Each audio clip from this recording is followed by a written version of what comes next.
Salut les développeurs et bienvenue dans un nouveau tutoriel de notre formation développeur Android. On va continuer dans la série de formations SQLite, mais on s'approche quand même de la fin. Tout ce qu'il nous reste à faire, ça sera la suppression. On va essayer de supprimer une poste en cliquant sur ce menu pop-up là, en cliquant sur supprimer. Ça doit le supprimer réellement. Là, pour le moment, ce qu'on fait, c'est qu'on le supprime de la liste, mais réellement, c'est pas supprimé de la base de données. Donc, on doit mettre en place ça et c'est ce qu'on va faire dans cette vidéo-là. Et ce qu'il nous reste aussi après, c'est de brancher ce bouton j'aime avec un compteur, c'est-à-dire on va faire un update dans la base de données, un update de ce compteur j'aime. On va ajouter un à chaque fois, c'est juste une incrémentation en appelant une méthode update posts. D'accord? Donc attaquons maintenant le code et on va regarder comment supprimer une poste de la base de données ou bien comment supprimer un élément de la base de données. Je vais aller directement à Facebook Database et on va créer notre fonction. Donc je vais aller là. Ça sera la fonction la plus courte par rapport à tout ce qu'on a fait avant. Donc function delete post, elle ne va pas contenir grand chose. Elle va prendre juste l'ID de la poste parce que là le poste doit être identifié par son ID, donc l'identifiant unique. Donc ça sera id de point int et là on va retourner ici, on va appeler I majuscule bien sûr.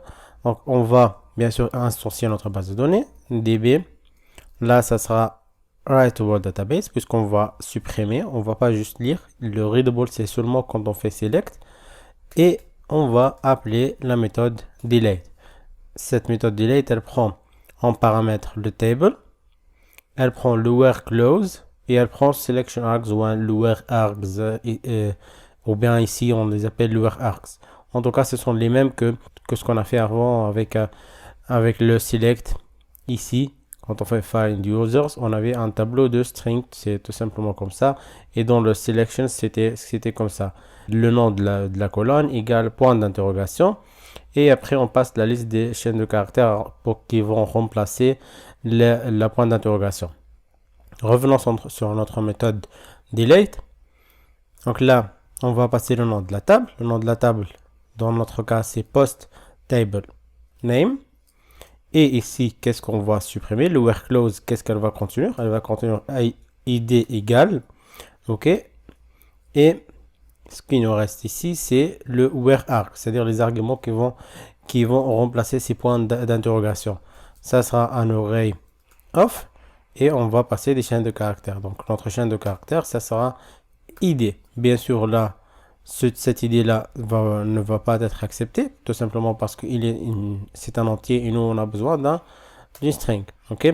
On peut faire toString ou bien on peut aussi le mettre entre deux codes comme ça et on ajoute le $. Comme ça, il va être passé comme une chaîne de caractères. Mais bon, ça sera plus clair, je pense, avec toString comme ça, c'est plus clair pour vous. Donc, c'est bon, c'est fait. On a notre delete post. Là, le delete, il va retourner un int. C'est quoi ce int là? En regardant dans la documentation, il dit le return the number of rows deleted, c'est-à-dire combien de lignes a été délété. On peut donc modifier notre méthode, on peut dire qu'elle va retourner un boolean. Et tout simplement, on va prendre le résultat, c'est un int, row deleted par exemple. Là, on dit val, row deleted. Et sur row deleted, on va tester sur ça. Return row deleted supérieur à 0. Donc si le nombre de lignes supprimées est supérieur à 0, donc on a bien supprimé notre ligne. Oui, on peut même dire que c'est égal exactement à 1, le nombre de lignes supprimées. Mais nous, on le sait parce qu'on a passé un identifiant, donc il n'y aura pas deux lignes qui ont le même identifiant.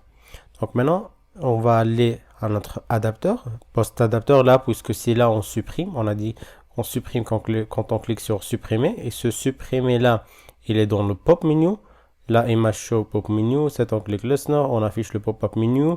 Et le pop-up menu contient quoi? Soit il va le renvoyer vers les détails de la poste, soit il va supprimer l'élément. Donc nous, ce qu'on va faire, c'est qu'on va récupérer le résultat, result delete, comme ça, et on va appeler db. Bien sûr, on n'a pas ce db là, c'est pour ça, on va le créer. Donc val db, ou bien même on peut le créer ici parce qu'on va pas l'utiliser autre part. Donc db Facebook database et on lui passe pas this parce que le this on est dans le contexte d'un adapteur, donc on va lui passer le mContext plutôt. C'est quoi ce mContext? C'est notre contexte d'activité qui va être passé en paramètre. C'est le this en quelque sorte. Donc là le db point. Maintenant on appelle notre delayed post, on lui passe l'identifiant. D'où on va récupérer ça? C'est tout simplement du post parce que là on a le post déjà dans l'adapteur, on sait qu'on est dans ce post là, on peut récupérer son titre, la description, l'image et tout ça. Donc pour ça on peut récupérer aussi le post.identifiant. Ok, donc on doit vérifier bien que les éléments retournés par la liste contiennent bien l'id. Donc c'est bon, donc on a cette information là. Post adapteur, la result ça, ici le result est true, donc c'est à ce moment là qu'on va retourner, qu'on va supprimer l'élément de la liste.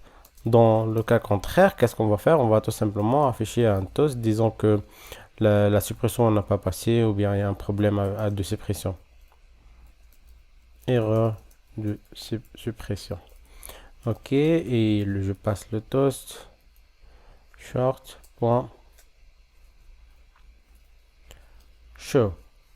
Ok, donc c'est tout, c'est tout ce qu'on a à faire. On va tester ça et on va après vérifier dans la base de données bien sûr que l'élément a été bien supprimé.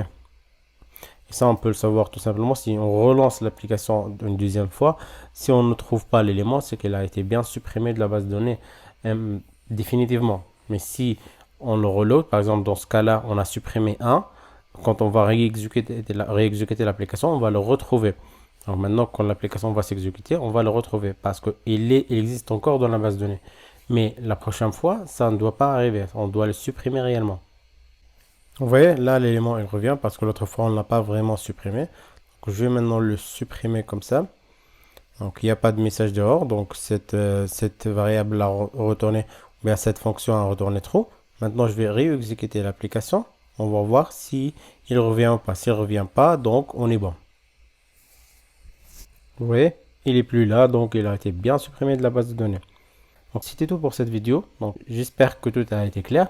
Donc si c'est le cas et si vous ne voulez pas rater les prochaines vidéos, n'hésitez pas de s'abonner à la chaîne et d'activer la cloche et de partager la vidéo avec vos amis si vous trouvez que le contenu mérite d'être partagé. Et je vous dis à la prochaine vidéo.